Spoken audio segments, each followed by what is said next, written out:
Update: my 42F husband, 45M, has a favorite child and it has destroyed our family. Link to my original post. I posted a few weeks ago about an issue with my family and there were a decent amount of people who gave great advice and reassurance on what I was already feeling. I am so incredibly happy to say that this is a good update. Great, even. First, regarding my sons.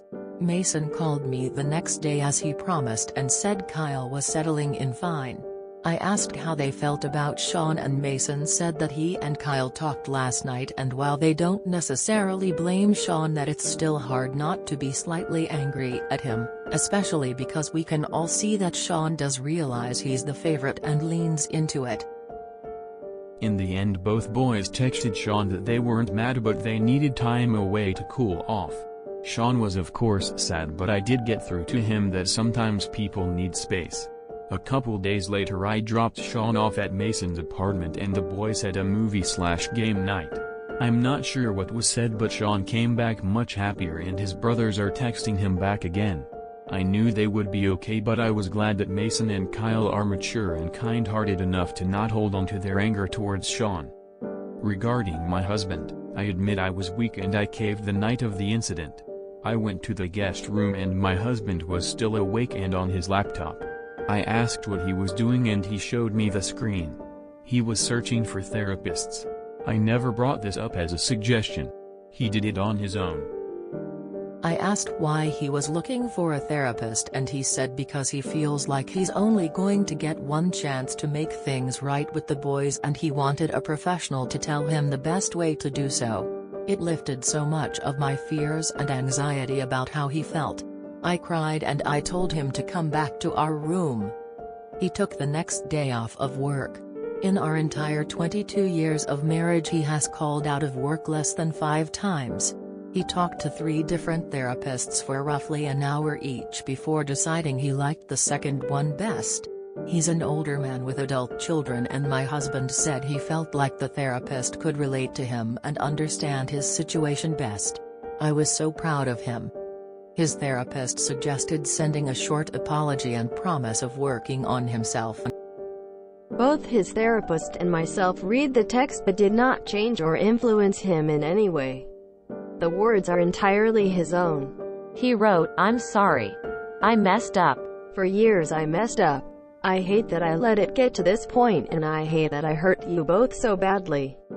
I love you. I will always love you and I know you may not want to talk to me right now but I've just started therapy and I hope in time that you boys will forgive me and give me a chance to be better for both of you.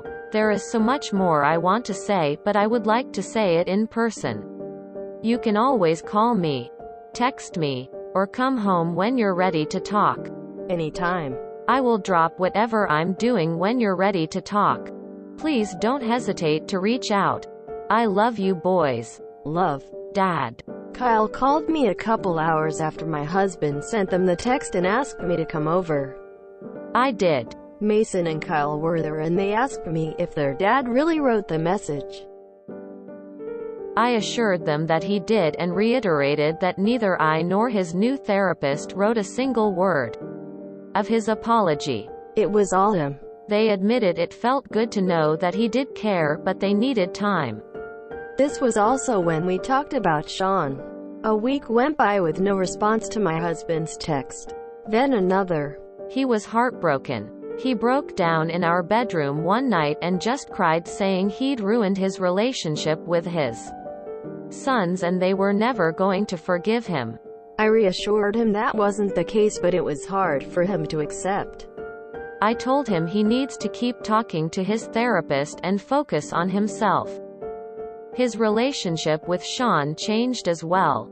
Even though he was the only son we had in our home he started to spend less time with him. And Sean was completely fine with this. His therapist helped him realize that he was the one always initiating hangout time with Sean.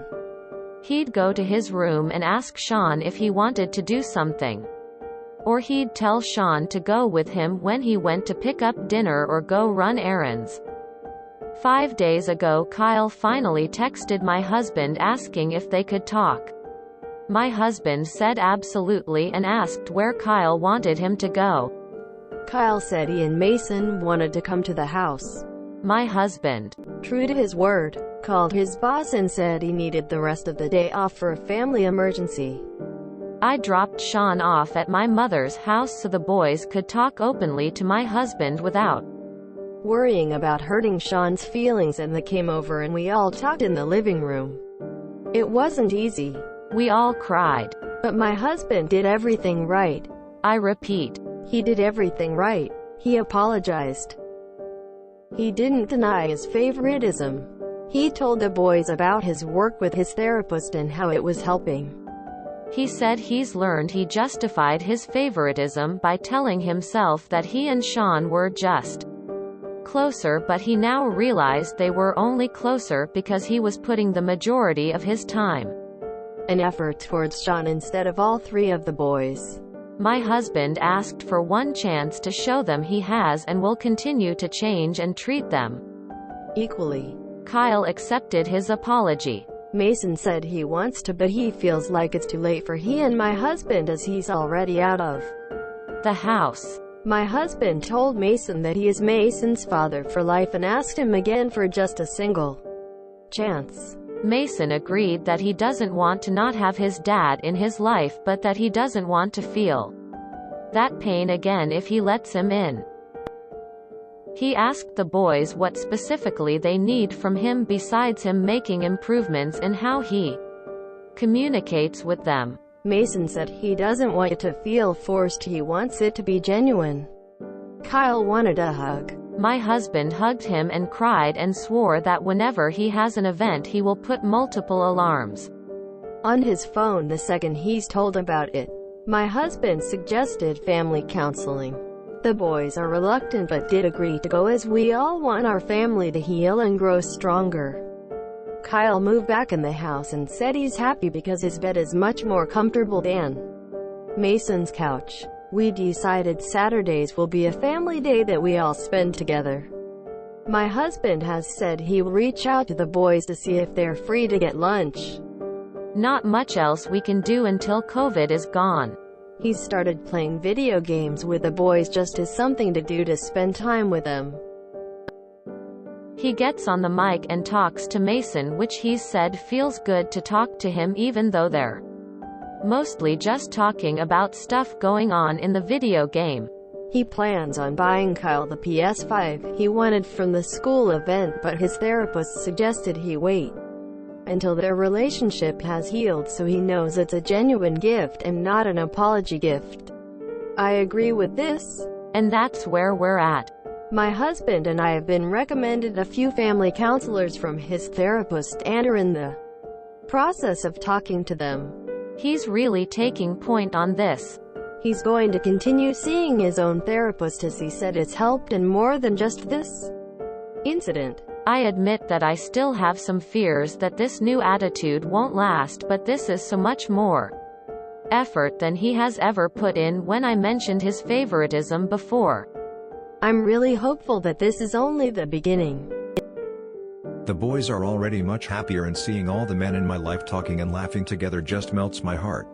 This is what I wanted all these years, and I'm hopeful that with family counseling and my husband continuing his own therapy, this can be a lifelong change. This was a wild read. It seems like he genuinely wants to be better and therapy is probably a great option. It sucks that it took him so long to realize, but if he is actually willing to put in work, and wait, it takes time, to rebuild the relationship, that's amazing. Best of luck to you all. I'm going to assume some resentments will nip at the back of your older son's mind here and there during the recovery stages. I'm speaking this from experience. I was and am still the least favorite child. You can't change old cultural views if they aren't willing to try. I never got professional help, so I've come to be good at compartmentalizing. I resented the fuck out of my parents. Then as I grew up, I just put those resentments to the back burner. The resentment is still there and sometimes it just slowly creeps up on me. Your husband has been doing this for 8 years. Given what you've said in your last post, that's a long time of favoritism. Those roots are deep in your 2 children. Especially during the time when they were very impressionable. My parents tried to overcompensate and it backfired. I'm glad he is taking the most healthy way to become a better father and husband. I hope everyone can be the happiest and have the healthiest mental health from here on out. I'm not my mom's favorite child. Side note, I'm an only child. Why didn't he realize this earlier? He should have alone. You're with both Mason and Kyle. We have 2 boys too. Only 2 years apart. The younger one literally had a brain hemorrhage. He's fine, thank God. We also are still super paranoid about him. But we realized early on coddling the little one and favoring him would cause the older one to hate us and resent the little one. Thankfully that did not happen. And the 2 boys are extremely close. If anything, this saga only planted me further in the do not want kids category. I am glad everything worked out for your family. I read your original post and then your update, and let me tell ya, this completely warmed my heart. I sincerely hope things keep going in the right direction for you and all your boys. Heart. A happy ending. Therapy wins once again. The sad thing is once they leave the house, the interaction with him will be so limited he won't have time to make up for all his mistakes. But good luck. Family problems are just the worst. Sounds like you've got some incredible men in that house. Wow. I'm so happy for you and your family. I hope we hear from you in a year and things are even better. I love this so much. I'm going to send positive thoughts that your family continues to be happy. Time is the one thing we can never get back. And unfortunately for your older sons, they spent a lot of their formative years keenly aware of their father's favoritism for their younger brother. They're never not going to be impacted by that neglect, and if I were you, I wouldn't be surprised if the resentment still boils over from time to time for a long time. Things are looking up now. But coming back from this kind of thing isn't a linear process. There'll be ups and downs. The important thing for you is to hold your husband accountable at all times.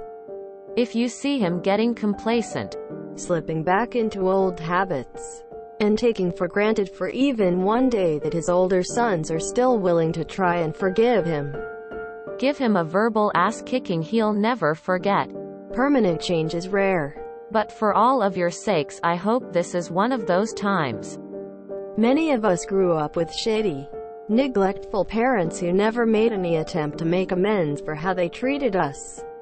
And that's if they're even willing to acknowledge it in the first place. I'm so happy for y'all. I hope things continue to go well. If you enjoyed this video, please check out our playlists full of similar content. Epic Aircast is like doom scrolling for your ears. Please like, share, and subscribe.